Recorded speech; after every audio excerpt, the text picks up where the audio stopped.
Hi Aries, kamusta kayo? Hope you're all doing well. And welcome back to 1111 Pinoy Tarot. In today's reading, tingnan natin kung ano yung energy ng person mo towards you or towards the connection. Anong nangyayari sa inyong relationship, okay, or romantic love relationship or situationship. Aries, energy ng person mo.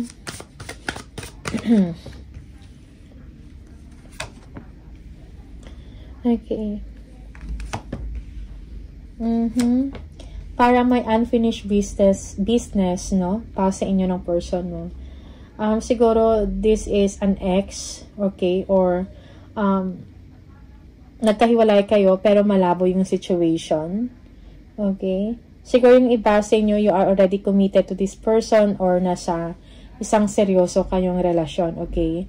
But then, siguro may mga, difficulties, challenges sa inyong relationship, and kung ano man yung nangyari sa inyo, you both, no, are hurting, no, from that situation, no, or issues sa inyong connection or sa inyong relasyon, okay? The person, your person is aware, no, yung damage na ginawa niya, alright? Yeah. Merong pagsisisi dito sa person mo, Aries, okay? Tingnan natin. From the tarot, energy ng person mo, Aries.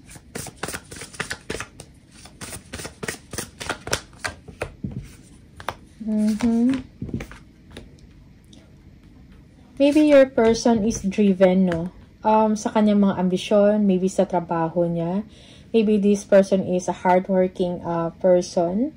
Okay, and gusto niya man nabigyan ka ng oras or ng attention, pero parang merong third party in a sense na parang ang dami niyang responsibilities, okay? And for some of you, or this is you, just take what resonates for you. Sometimes reverse yung role, no? Yeah. Okay. Merong panghihinayang na dito, no? Siguro meron ng plans kayo before na magpakasal and start a family, okay? But then parang nagka-problema, may mga challenges or trials in the relationship. No? Merong panghihinayang dito sa tao na to. Namimiss ka pa rin niya, he or she is longing for you, okay? Yeah, meron din siya mga regrets, no? Siguro dahil parang may sabotage na nangyari dito sa sitwasyon.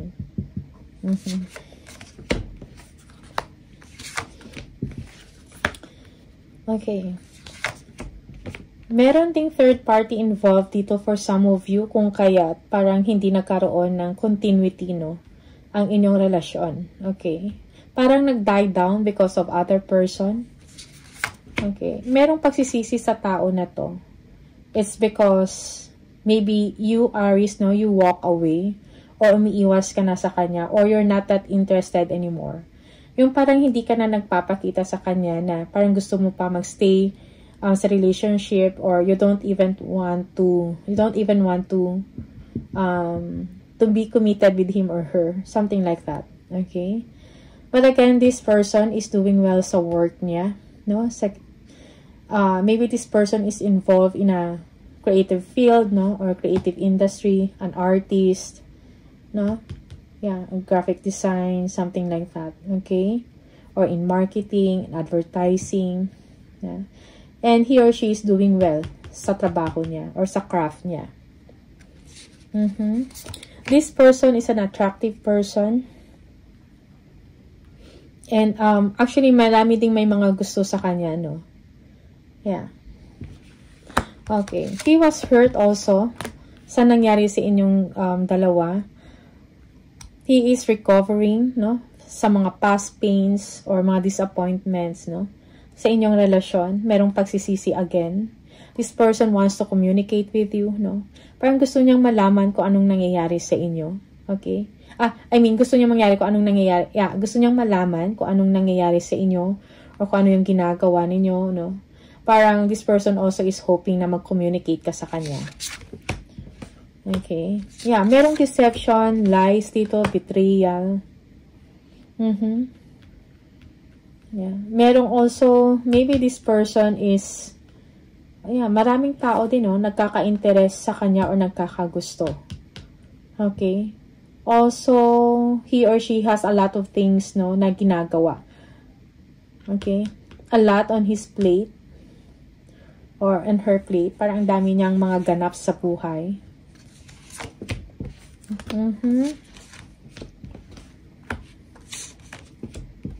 You might be dealing with an Aries on an air sign, Libra, Aquarius, or Gemini. Okay. Also fire sign, Leo. Okay.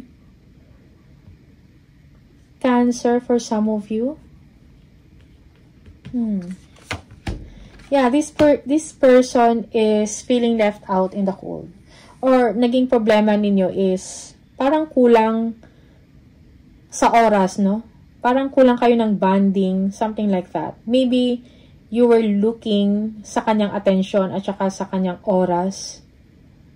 Or it's the other way around. This person needs your attention. No? Then walang communication and all that. Okay? Yeah. But now this person is like a free person, no? Parang open siya sa mga possibilities. Okay? Sa future niya. Something like that.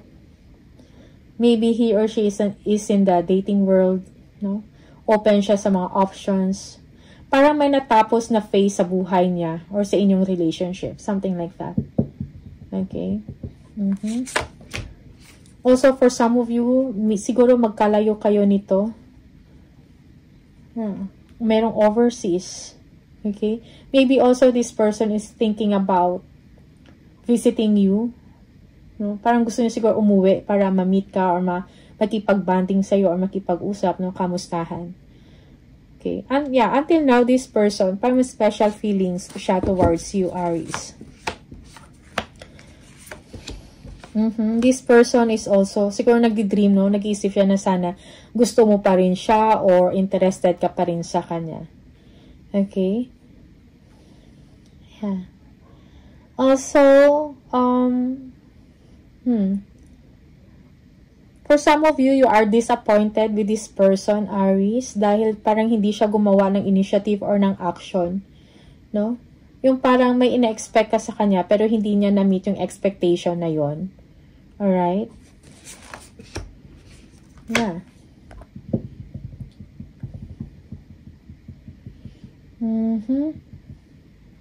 Parang mayroon din insecurity dito. Maybe this person is insecure dahil sa inyong mga achievements, something like that.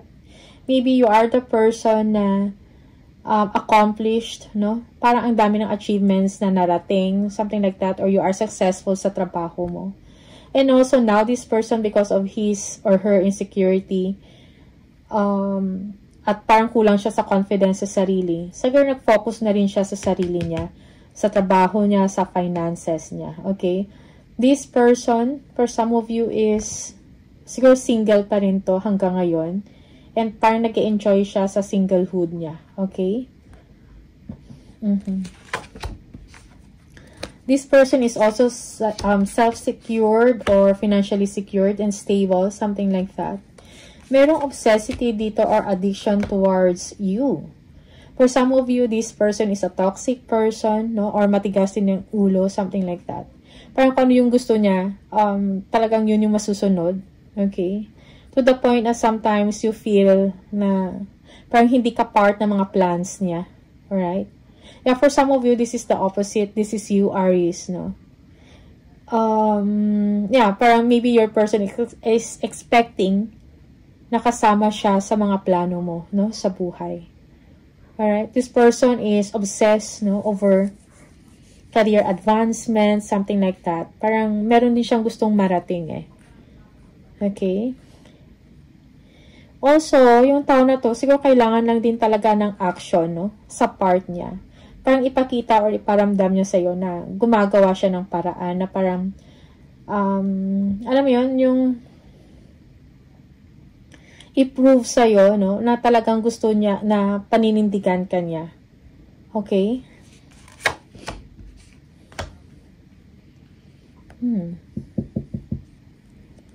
Knight of Wands. Okay.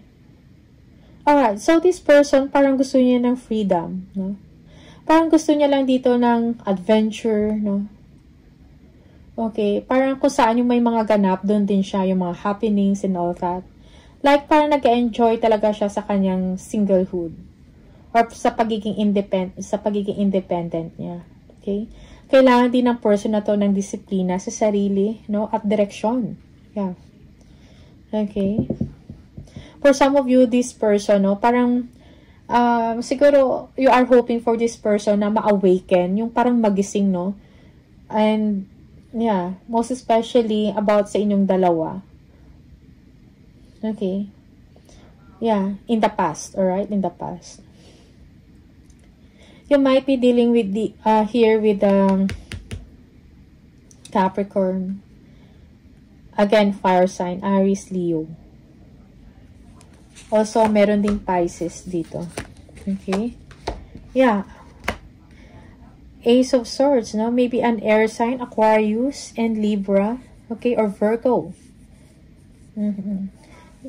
This person wants to talk to you, no? Parang may gusto siyang i-clear or gusto niya lang talaga makipag-communicate sa'yo, no? At pag-usapan or to have a conversation with you, like kamustahan or kung ano nangyayari sa'yo about din sa kanya. Because this person really wants to fix things, no? To fix things with you. Parang gusto niyang ayusin. Okay?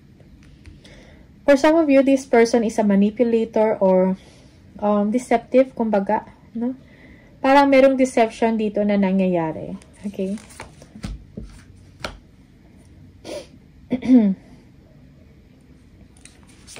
Yeah, magkalayo kayo, no? Yeah, for some of you, this is a long-distance relationship or a long-distance connection. Or, yeah, maybe this is an ex already na up to now, parang strong pa rin yung energy niya towards you. Parang ang laki ng impact niya sa inyo. Or it's the other way around. Parang malaki yung impact mo sa tao na to. Okay? Yeah, again, freedom. Independence. The Fool. Also, for some of you, this person, no, parang nag-iisip siya, no? Like, you know, mag-take ng risk to come to you. Alright? Pero parang merong nagbablock eh. May mga blockages. Maybe dahil, siguro mataas din or merong gustong abutin din yung person na to. Like sa trabaho niya, sa career. Meron siyang gustong i-achieve, ma-accomplish.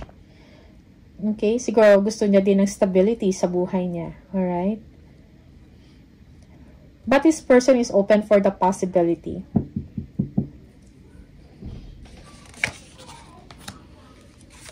Yeah. Madami siyang options, no? May mga choices siya. And siguro kailangan niya din maging maingat, no, sa mga choices and options niya sa buhay. Alright? Yeah, this person is focusing sa pera niya, no? Yeah. Parang merong inaantay yung tao na to bago siya gumawa ng isang desisyon. Okay? Yung tao na to parang seryoso, no? Pero may mga plans din siya, really sa future niya. Okay? Parang excited siya about the future. Huh? Parang meron siyang gustong gawin eh. Maybe to make time with you here. Parang nag-iipon lang siya. Yeah. Parang hindi naging maayos yung relasyon ninyo before, no? Parang medyo magulo, merong difficulties, talagang challenging. Okay? You Aries, yeah, for you siguro at the time, parang gusto mong mag-grow, no? Yung relationship. You were trying to revive before.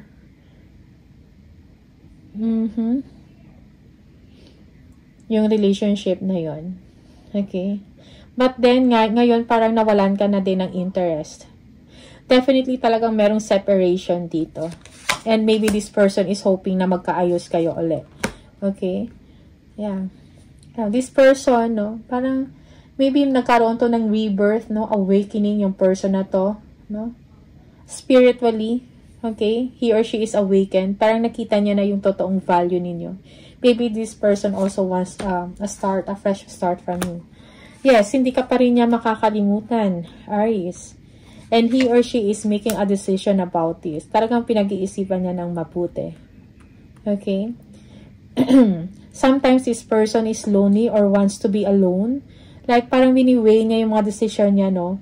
Siguro may pangihinayang in a sense na siguro kung tinuloy ko to or naging maayos na ako kay Ari, siguro kami pa din hanggang ngayon. Or maybe, meron na kaming family. Something like that. Compatible kayo nito ng tao na to. Siguro nag-start kayo as friends before. And then, parang nag-develop lang to into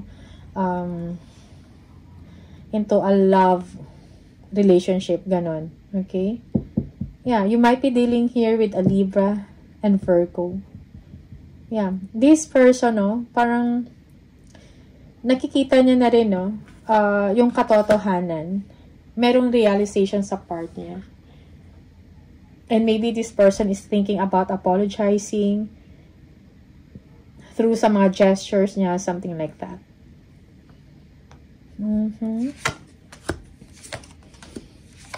Yeah, this person is waiting. For some of you, merong third party dito. Okay. Maybe a Leo here. Or an Aquarius. Alright, so this person now wants to have a peaceful life, no? And in the same time, parang kailangan niya ng peace of mind. Yung person na to, parang bumabalik siya sa mga memories ninyo, yung dalawa. Thinking about you, siguro may mga photos and videos, browsing about it. Pero kailangan parang feeling niya, parang wala na siyang magawa. And siguro, this person, parang kailangan niya na lang i-accept kung anong meron ngayon. Okay? Or he or she is feeling sorry about sa nagawa niya. Sa damage na ginawa niya. Maybe this person is also guilty, no? Sa nangyari about sa inyong dalawa. Kung meron man talagang separation dito. Alright? So, this person, kailangan niya ng vitality in life. Kailangan niya pag-isipan ng mabuti dito or pagmumuni-muni. Kung ano yung mga kailangan niyang i-improve, siguro, no? If he or she is going to the next relationship.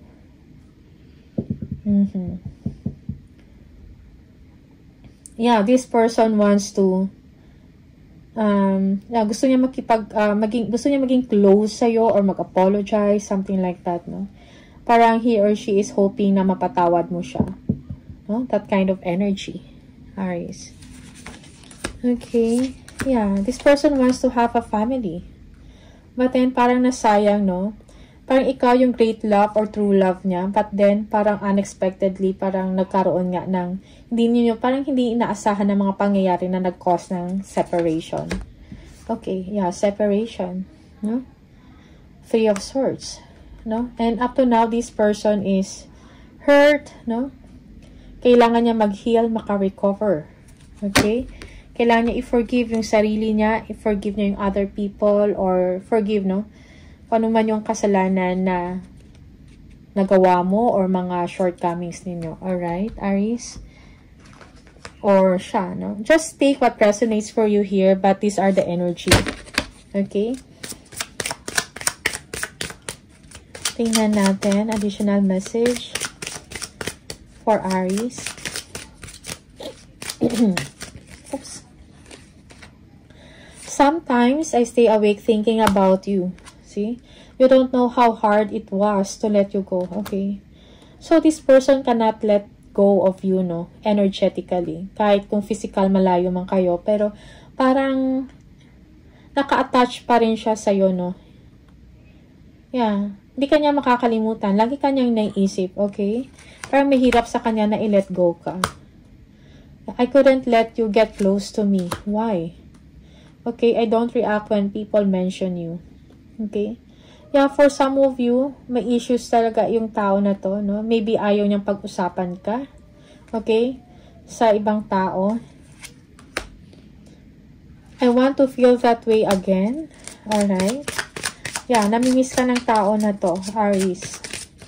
Aminin niya or sa hindi. Aminin niya or hindi. Okay, you came closer than anyone. Alright? We need to let each other go. Okay? So, I think, yes, no? Parang, maybe it's not the right time for you or sa inyong dalawa, no? Maybe a wrong person, then a wrong time, or right time pero wrong person. Something like that, okay? Siguro parang hindi lang din naayon yung panahon sa inyong dalawa. Okay, Aries? So, these are the messages for you. All the best sa inyong love relationship or relationship. And see you on the next video. Bye!